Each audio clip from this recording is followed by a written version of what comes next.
Tidak kalah menariknya untuk dibahas, mengapa memilih Alas Sabrang sebagai lokasi membangun kota kerajaan dan perkampungan penduduk. Dipilihnya Alas Sabrang dijadikan kota kerajaan berdasarkan historis Alas Sabrang pernah dijadikan lokasi perkemahan pasukan Majapahit untuk mengatur strategi dan siasat yang tidak terendus oleh keraton berdahulu.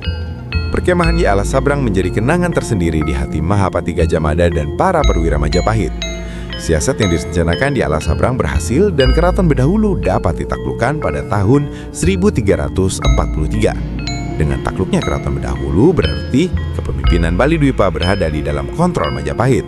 Dalam rangka membangun pusat pemerintahan dan perkampungan dengan berbagai fasilitas infrastruktur suatu kota kerajaan, maka dilakukan pembukaan lahan, yakni Alas Sabrang.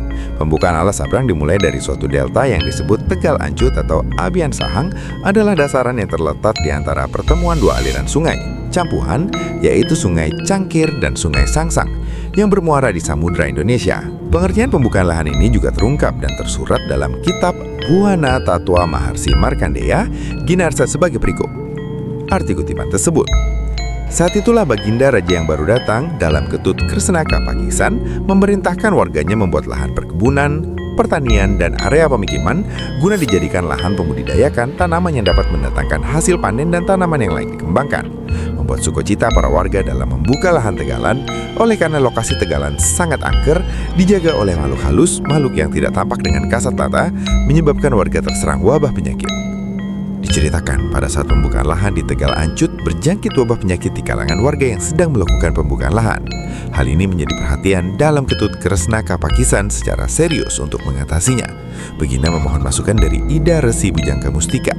Atas masukan dan nasihat Ida kemudian diselenggarakan upacara persembahan dan pemujaan berupa Caru Boganana yang dipimpin oleh Ida Resi Bujangga Mustika.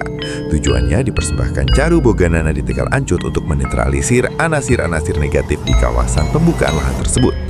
Tidak berselang lama setelah selesai penyelenggaraan persembahan tersebut, para warga kembali sehat seperti sedia kala, sehingga pekerjaan dapat dilanjutkan sampai tuntas. Sebagai ungkapan syukur kehadapan Ida Sang Hyang Widiwasa dan penguasa alam setempat, karena berhasil membuka Alas Sabrang yang dijadikan pusat kerajaan dan perkampungan penduduk, kemudian dibangun tempat-tempat suci di Tegal Ancut.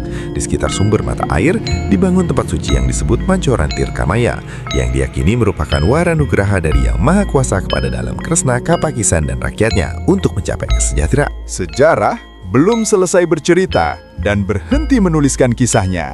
Saksikan kisah selanjutnya. Salam Rahayu, Rahayu, Rahayu.